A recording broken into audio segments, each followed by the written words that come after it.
Bonjour à tous. Bonjour. J'étais là au mois de décembre dernier. J'ai l'impression que c'était hier. C'est passé vite. Je suis vraiment content d'être là avec vous ce matin. Donc mon épouse et les enfants ne sont pas là aujourd'hui. Ils sont à l'église de Saint-Vrain aussi parce qu'ils ont aussi un ministère là-bas parmi la jeunesse ou mon épouse aussi à l'école du dimanche. Donc ils ne seront pas là aujourd'hui avec nous. Je vais faire juste deux annonces concernant l'AECM France. Tout d'abord, le week-end des femmes de l'Alliance, donc je l'ai déjà annoncé à la journée fraternelle. Hier, nous étions avec les pasteurs, entre guillemets, enfin les pasteurs de région parisienne, donc on l'a encore rappelé, donc le week-end des femmes qui aura lieu les 10, 11 et 12 mars à Limoges. Je sais que c'est loin, mais on peut s'organiser, faire du covoiturage. C'est 120 euros pour les 3 jours, l'hébergement et la restauration comprise. Et comme je l'ai dit hier, nous voulons vraiment encourager les femmes des églises à y participer. Donc que ce ne soit pas un frein, hein, l'aspect financier. Surtout n'hésitez pas à vous rapprocher de moi, du trésorier. Donc voilà, l'oratrice ce sera Judy Episcopo, l'épouse de Denis Episcopo, l'orateur de notre dernière rencontre régionale qui vient des États-Unis. Donc il y aura la traduction. Et je pense que ce sera vraiment un temps d'encouragement, de communion fraternelle. J'y serai également. Je voudrais encourager à ce que les femmes de l'Alliance de nos églises, qu'il en sort un esprit d'unité, hein, et certainement prier pour que peut-être des femmes de nos églises forment un petit comité, le comité des femmes de l'Alliance, un comité qui sera dynamique, autonome, qui pourra, alors autonome dans le sens autogestion, hein, ça ne veut pas dire indépendant, mais qui pourra vraiment dynamiser quelque part l'élan ou le groupe des femmes de nos églises. Voilà. Donc c'est un sujet de prière aussi. Et j'espère qu'il y aura aussi des personnes, donc des dames de Boulogne, qui y participeront. La deuxième annonce concernant l'AECM France, c'est que nous souhaitons recruter, entre guillemets, ou offrir un poste administratif à un homme ou une femme, un frère ou une sœur de nos églises, à mi-temps.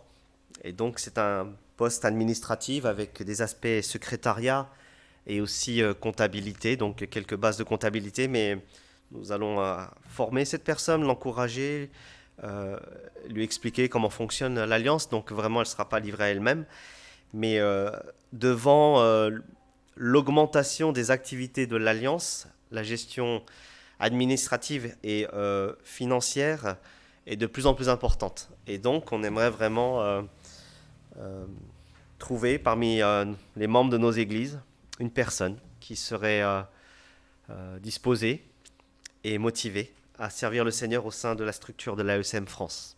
Voilà. Donc si vous connaissez quelqu'un, hein, donc comme je l'ai dit, ça peut être un frère ou une sœur de nos églises qui aurait à cœur de servir l'AECM France dans des tâches un peu administratives pour un mi-temps, et c'est à 99% en télétravail. D'accord? Parce que bon, on se voit quand même de temps en temps. Et donc voilà, moi je... Ouais. Voilà pour ces deux annonces-là.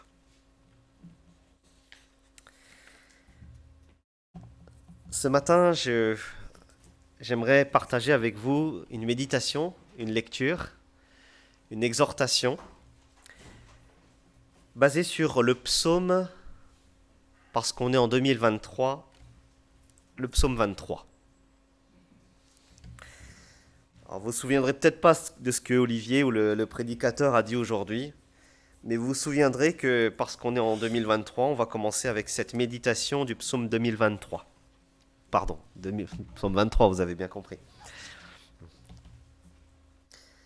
Donc si vous avez votre Bible, qu'elle soit en format papier ou numérique, je vous inviterai à suivre le texte avec moi. Donc psaume 23, un psaume bien connu, pour les chrétiens, je dirais, de longue date, à découvrir pour des chrétiens ou des personnes qui viennent, qui se sont tournés vers le Seigneur récemment, et pour d'autres personnes, pour ceux qui cherchent encore, qui se cherchent encore dans leur foi. J'espère que ce texte pourra vous accompagner aussi tout au long de cette année ou de votre foi ou de votre vie également. Donc ce sera plus une méditation qu'une prédication comme la dernière fois un petit peu exhortante, mais là peut-être une méditation profonde, peut-être reposante, je l'espère. Psaume 23, versets 1 à 6, je vais lire dans la version dite de la Nouvelle Bible seconde. Psaume de David. Le Seigneur est mon berger, je ne manquerai de rien. Il me fait coucher dans de verts pâturages. Il me dirige vers des eaux paisibles. Il restaure ma vie. Il me conduit sur les sentiers de la justice, à cause de son nom. Même si je marche dans la vallée de l'ombre de la mort, je ne craindrai aucun mal, car tu es avec moi. Ta houlette et ton bâton, voilà mon réconfort. Tu dresses devant moi une table en face de mes adversaires. Tu enduis ma tête d'huile, ma coupe déborde. Oui, le bonheur et la fidélité m'accompagneront tous les jours de ma vie, et je reviendrai à la maison du Seigneur pour la longueur des jours. Prions. Je vais prier.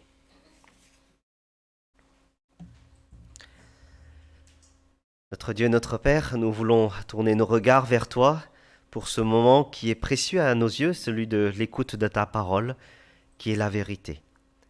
Et nous te prions que ton Esprit Saint nous équipe d'intelligence, de sagesse et aussi de patience, pour que nous puissions saisir ce que toi, Seigneur, tu veux nous apprendre, et que ta parole nous encourage, nous transforme, nous change, pour que nous puissions vivre une vie, une foi, qui soit conforme à ta volonté.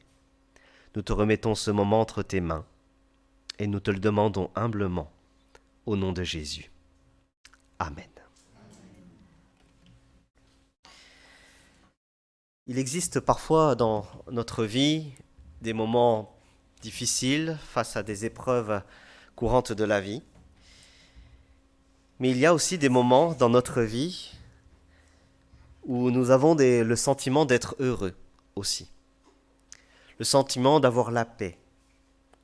Le sentiment d'avoir la joie. Un havre de paix. Alors je ne sais pas quels sont les moments dans votre vie où vous avez ce moment de paix, de joie. Moi ce matin, j'étais un peu fatigué, on a une semaine un peu chargée.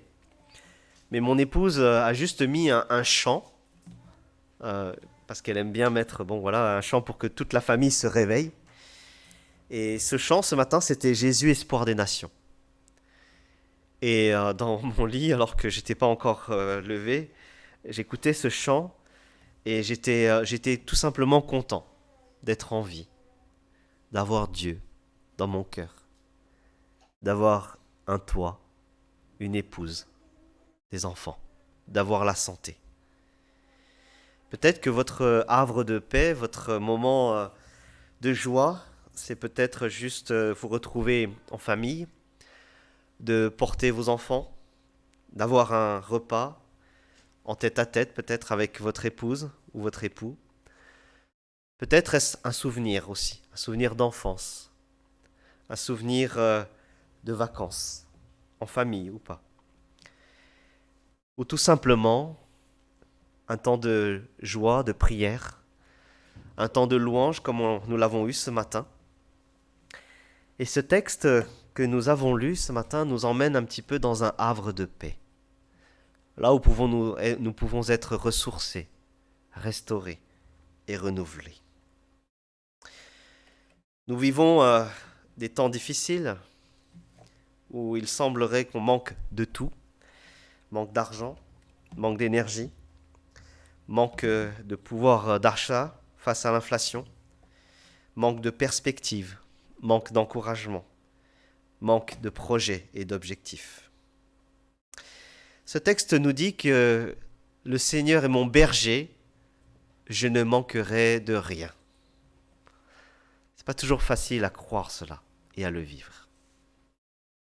D'ailleurs, j'ai failli manquer d'essence dans cette période un peu difficile.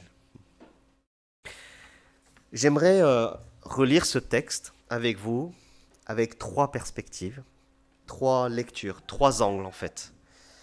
On peut le lire de diverses manières, mais j'ai choisi ces trois aspects-là, juste pour nous encourager ce matin, dans notre vie, dans notre foi, et pour cette année 2023 qui vient. La première perspective de lecture que j'aimerais vous proposer, c'est tout simplement de relire ce psaume avec le regard fixé sur Dieu. Première perspective, relire ce psaume avec les regards fixés sur Dieu parce qu'il est le bon berger.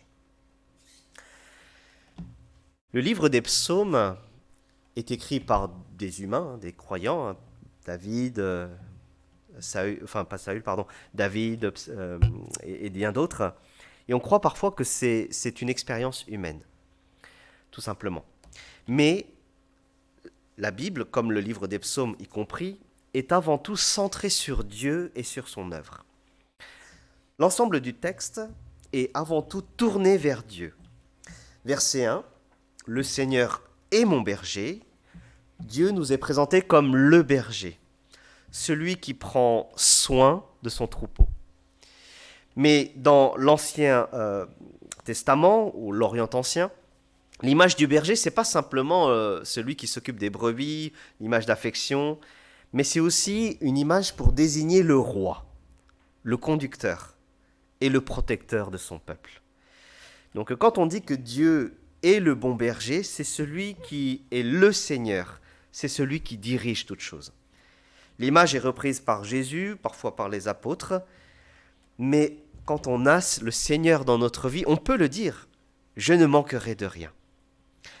C'est le Seigneur qui nous fait coucher, verset 2, dans de verts pâturages et qui nous dirige vers des eaux paisibles.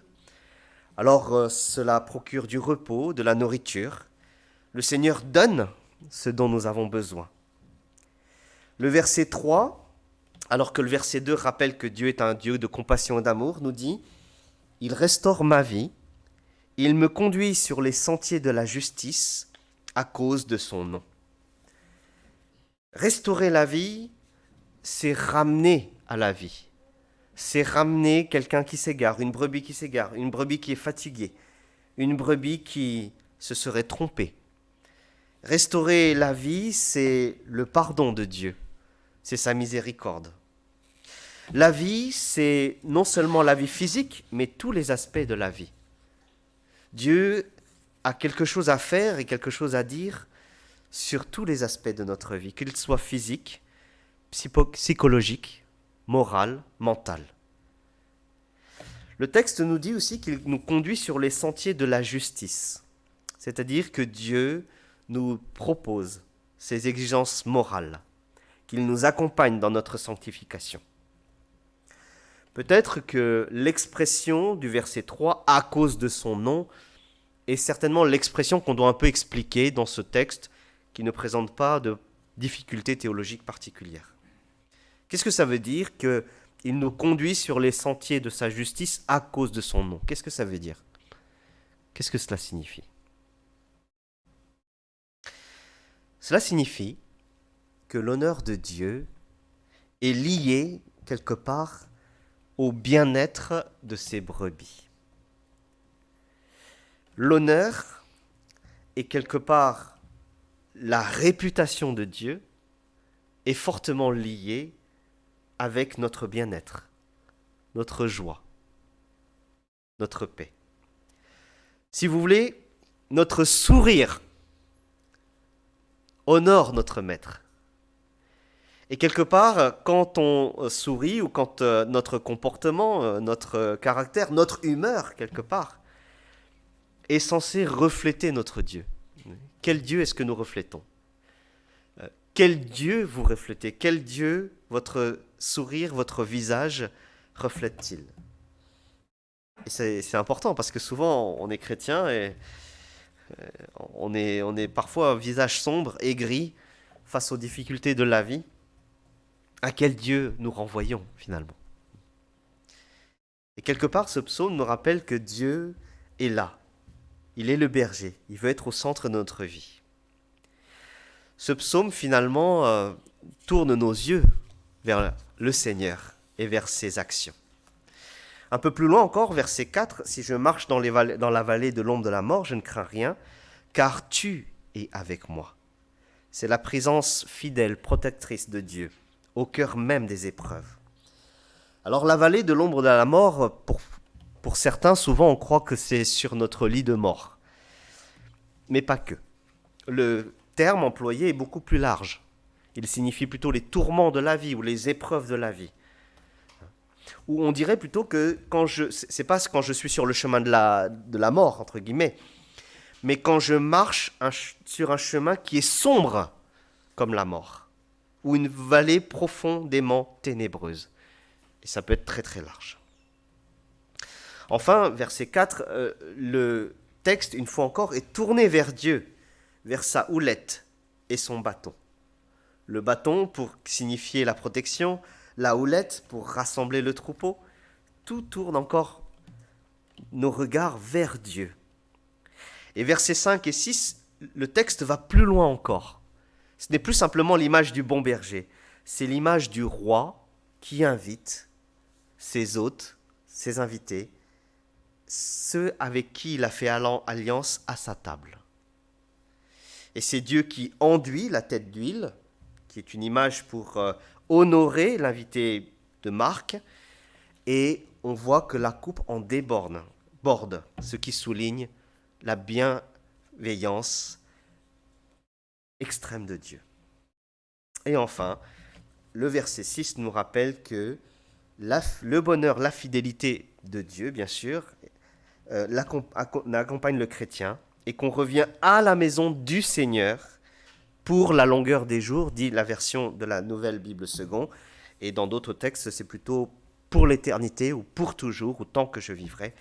Voilà le texte qui tourne nos regards vers Dieu et Dieu seul. Chers frères et sœurs, je voudrais nous encourager cette année à garder les yeux fixés sur Dieu, quelles que soient les épreuves.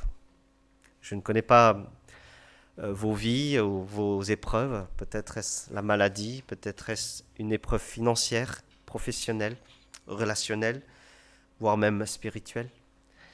Mais je voudrais nous encourager tous à garder les yeux fixés sur le bon berger, quelles que soient les circonstances. Car le salut est en lui, la solution est en lui, pas en nous, ni en ce monde, mais en lui et en lui seul. J'ai lu une fois l'histoire d'un milliardaire qui pouvait faire ce qu'il voulait de son argent, quelque part. Et dans l'article, là, cet article du magazine qui parle des personnes à succès, ce milliardaire avait décidé de gravir le mont Everest, le sommet du monde. Et comme il avait beaucoup d'argent, il pouvait tout se permettre. Il aurait pu, quelque part, se faire déposer sur le mont, au sommet du mont Everest. Bon, il ne l'a pas fait, il a voulu le gravir de ses propres forces. Et il a engagé avec lui certainement l'un des meilleurs ou des spécialistes, un spécialiste de l'alpinisme, enfin de l'escalade, et pour gravir cette montagne. Et dans son témoignage, il disait que c'était une rude épreuve, quelque chose de très difficile pour lui, qu'il n'était pas bien préparé physiquement, mais qu'il avait un très très bon guide. Et à un moment, il le dit dans son texte, lorsqu'ils sont arrivés à un endroit très très étroit, et il y avait un chemin à suivre, vraiment c'était très très étroit, il y avait le vide à droite et à gauche. Et il dit dans le texte qu'il a failli tomber, s'évanouir, qu'il était mal en point. Il a commencé à tituber, à trembler, parce qu'il voyait non seulement le vide à sa droite et le vide à sa gauche, mais il a vu la folie quelque part de son projet. Et il s'est dit à ce moment-là, s'il tombait dans le trou, c'en était fini. Et ces millions et ces milliards ne le sauveraient pas. Et dans son texte, il dit qu'au moment où il était au plus bas, le guide a tiré sur la corde. Et le guide lui a dit, écoute, regarde-moi. Regarde-moi. Ne regarde pas à droite, ni à gauche. Sinon tu vas tomber. Mais regarde-moi. Et là où je mets les pieds, mets les pieds. Le geste que je fais exactement le même geste. Et ça l'a sauvé. Ce texte ne nous promet pas de... Alors, vers pâturage et eau paisible, certes, mais dans quel sens? Mais la foi en Dieu ne nous prive pas des épreuves de la vie. Par contre, le meilleur guide est là. Par contre, Dieu, la présence de Dieu est toujours là, quelles que soient les épreuves. Et vous et moi, tout ce que nous avons à faire, c'est de regarder, d'avoir les yeux fixés sur Dieu et d'avancer avec la confiance. Même si on ne comprend pas tout, même si on ne sait pas le Seigneur où il nous emmène, c'est de lâcher prise et de lui faire confiance parce que lui est le berger, le bon berger. La deuxième perspective de lecture que j'aimerais vous proposer ce matin, après une lecture quelque part, bon, ok, on regarde Dieu. Deuxième perspective de lecture, c'est une lecture avec des regards fixés sur nous. Quelque part sur l'être imparfait que nous sommes. Derrière ce texte du psaume 23, en fait, le psaume nous rappelle la réalité de notre condition humaine, tout simplement. Notre fragilité, nos manquements. Et Dieu sait ce dont nous avons besoin. Psaume 1, le Seigneur est mon berger, je ne manquerai de rien. Cela nous rappelle justement que nous sommes des êtres humains où nous avons besoin de quelque chose et qu'il nous manque toujours quelque chose. Ce psaume nous rappelle la fragilité de la vie ou quelque part de notre bonheur et que nous connaissons des manquements, alors que Dieu, lui, ne manque de rien. Cela nous rappelle que nous sommes des êtres finis et que nous avons besoin du Dieu infini.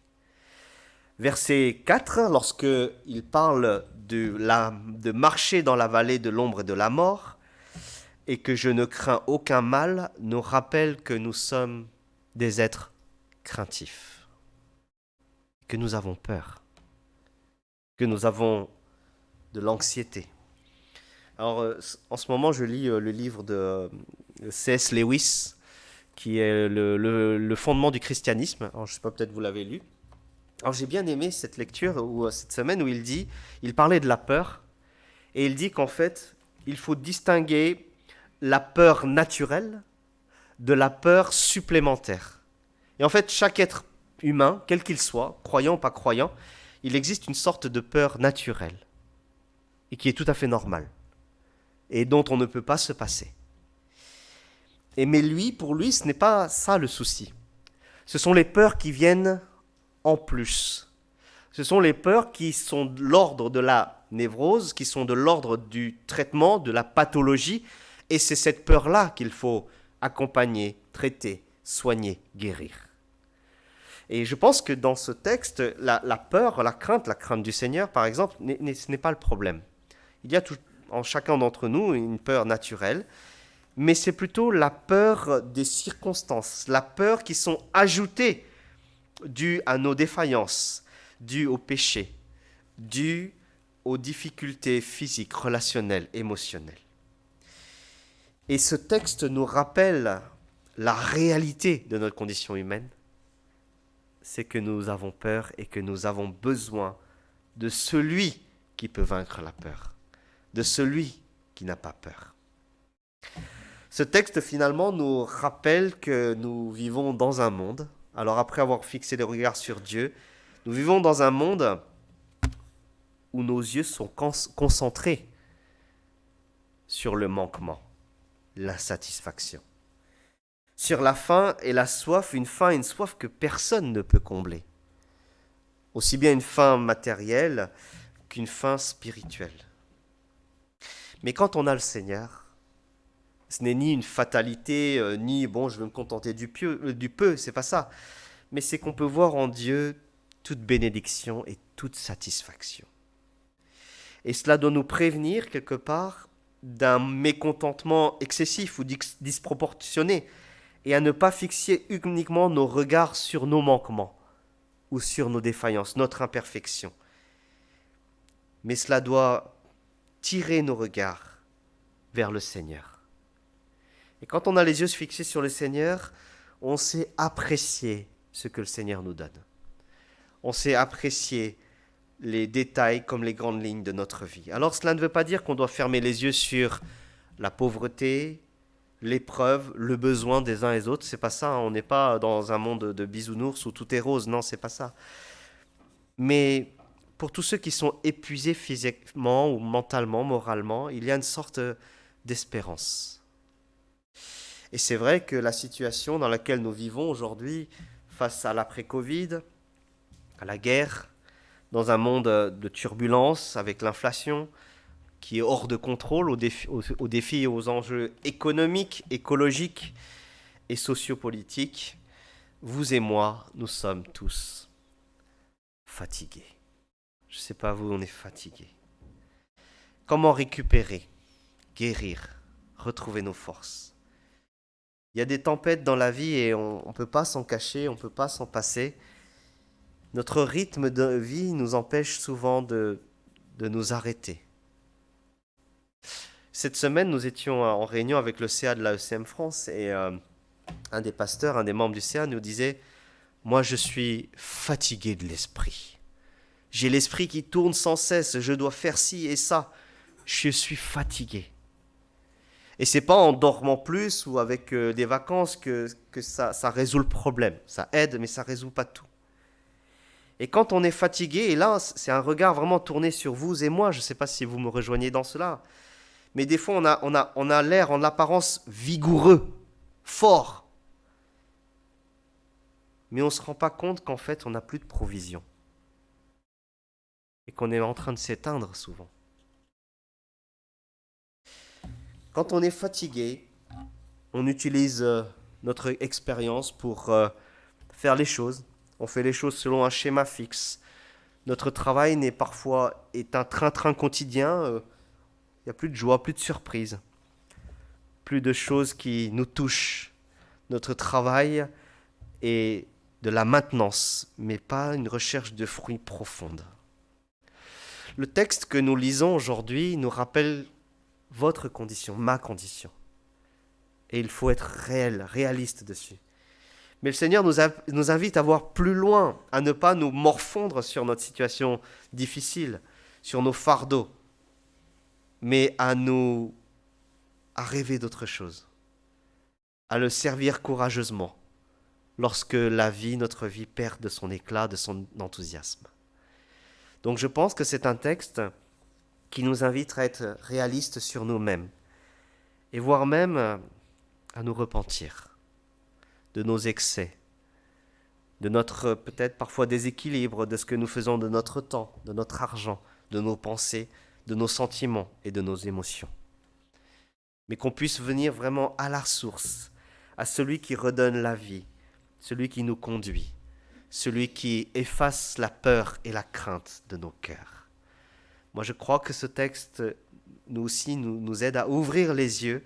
C'est l'envers du décor, c'est le côté sombre de nos vies où on peut toujours nous tourner vers Dieu.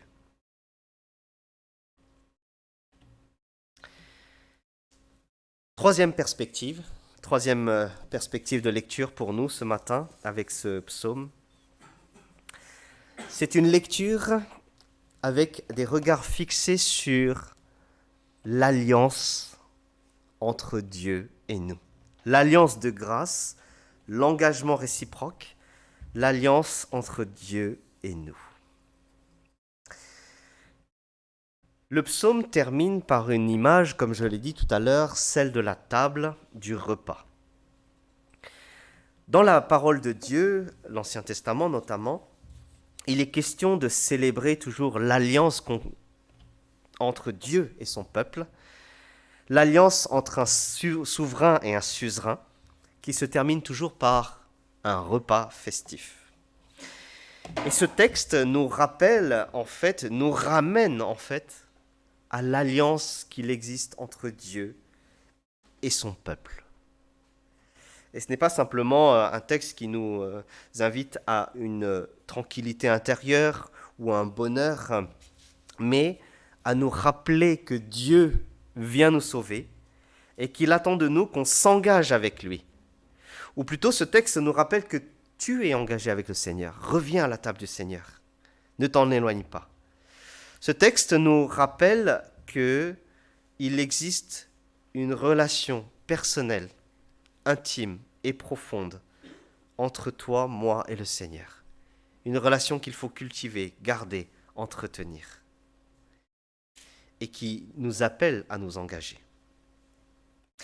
Ce texte aussi nous rappelle qu'il y a des adversaires de Dieu et du peuple de Dieu. Et cela doit nous questionner.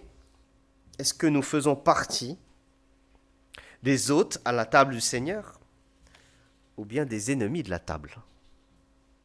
La différence, c'est quoi? C'est le choix que nous faisons. Le choix de nous engager avec le Seigneur ou pas. Le choix d'être assis à sa table ou pas. Et cette alliance, pour vous et moi qui sommes ici et maintenant, qui sommes au bénéfice non seulement de la révélation de l'Ancien Testament, mais aussi du Nouveau Testament et de Jésus, c'est un rappel pour nous que nous sommes alliés avec Dieu en Jésus-Christ. Parce qu'il a donné sa vie pour toi, pour moi, pour que nous puissions être à la table du Seigneur et célébrer sa victoire avec lui. L'équipe de France n'a pas gagné.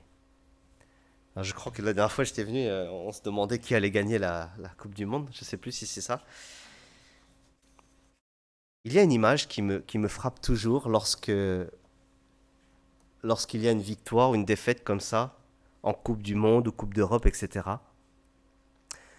C'est celle où l'équipe qui a perdu est obligée d'assister au couronnement de l'équipe victorieuse. Alors, je ne sais pas si vous vous rendez compte. Quand ils passent les joueurs de l'équipe de France un à un devant la Coupe du Monde, alors on n'est pas là pour mettre en avant des trophées ou des idoles, c'est pas ça. Mais leur regard, triste, déçu, accablé, c'est avec des larmes. Et c'est pas simplement de ne pas toucher la Coupe du Monde. Oui, ils n'ont pas le droit de la toucher, mais c'est de voir l'équipe adverse soulever la coupe et se réjouir devant eux. Et c'est exactement ce que le texte nous dit là. Tu dresses devant moi une table devant mes ennemis. Alors, je ne sais pas vous. Moi, je ne voudrais pas être du côté des ennemis. Et ce texte nous rappelle de quel côté tu veux être. De quel côté de la table tu veux être. Quel supplice pour celles et ceux qui ne seraient pas à la table du Seigneur. Mais quelle joie pour celui qui y est. Quelle joie pour celui qui partage ce repas avec le Seigneur. Et donc ce texte nous rappelle ce matin, une fois encore, à notre engagement. Et toi et moi, on a le Seigneur Jésus dans notre vie. Nous sommes au bénéfice de son sacrifice, de la victoire à la croix et de l'espérance qui va venir. Cela nous rappelle l'assurance que nous avons dans les circonstances les plus difficiles. Et toi et moi, vous et moi, nous sommes appelés à maintenir tout simplement cette relation personnelle avec Dieu, notre engagement, un engagement profond, fort et fructueux. J'ai lu une fois un article encore sur un agriculteur qui se faisait voler en fait des pommes. Et cet agriculteur, il avait un verger et dans cet article, il expliquait comment il avait fait pour éviter que les gens viennent lui voler des pommes, tout simplement.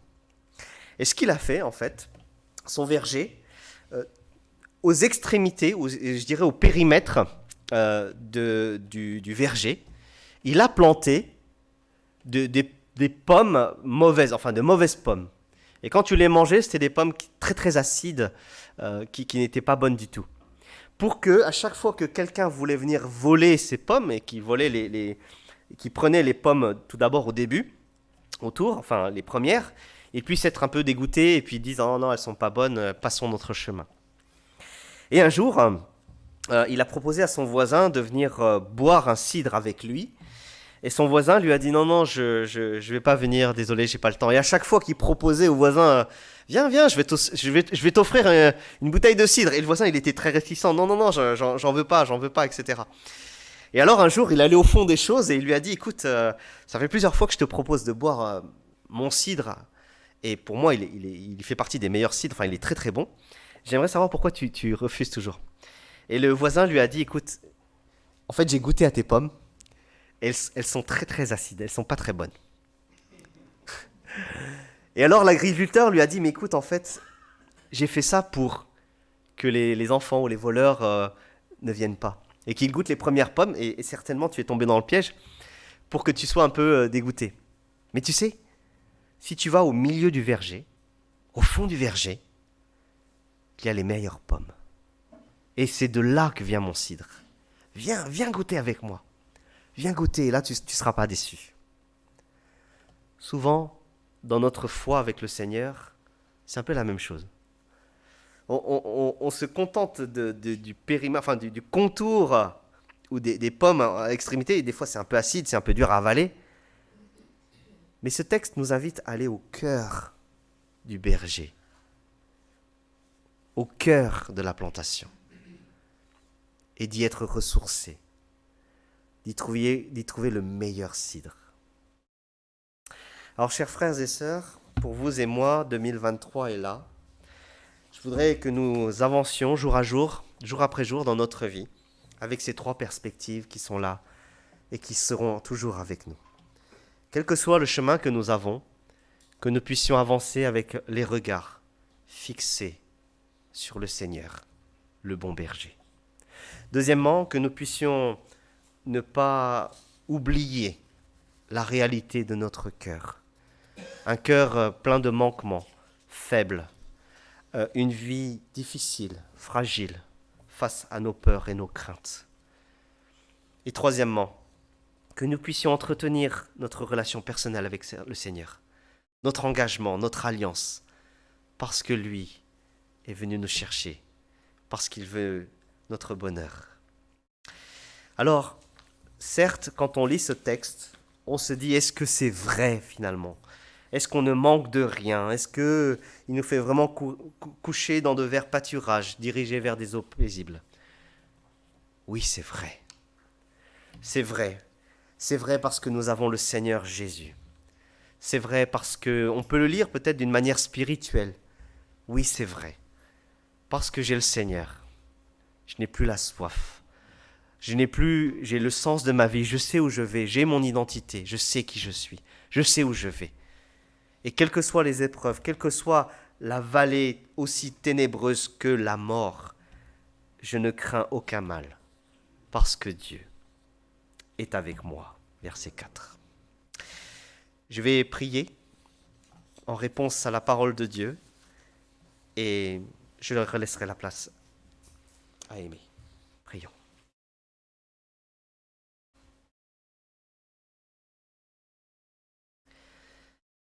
Seigneur, nous venons humblement vers toi parce que nous avons besoin de toi.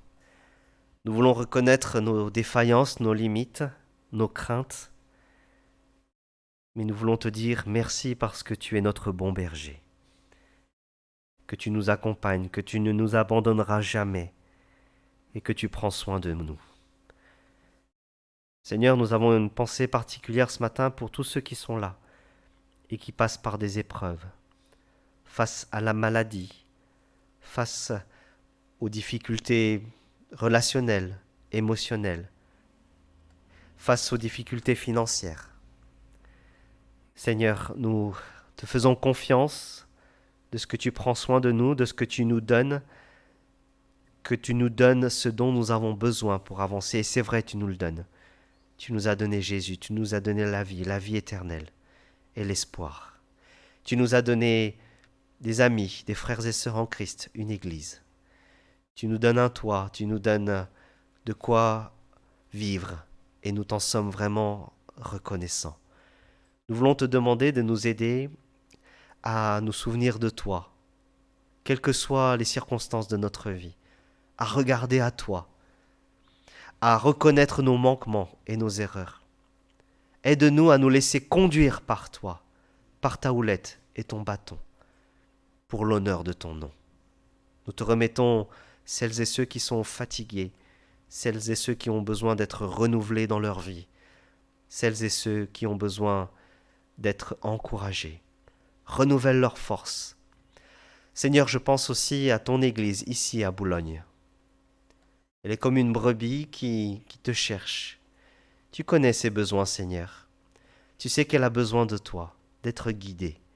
Je te prie que tu renouvelles les forces de cette Église, des responsables, du couple pastoral, de chacune des personnes qui occupent un service, un ministère. Tu connais leurs attentes, leurs besoins, leurs manquements. Tu es leur bon berger, Seigneur. Et je te prie que tu renouvelles la vie de cette Église, que tu continues à la bénir, que tu continues de bénir les responsables et chaque frère et sœur, chaque personne qui viendront en ce lieu où tu es souverain, comme nous l'avons dit tout à l'heure. Oui, Seigneur, c'est ton Église. Bénis-la, garde-la. Nous te prions toutes choses et nous te remettons tout entre tes mains. Au nom de notre Seigneur Jésus. Amen.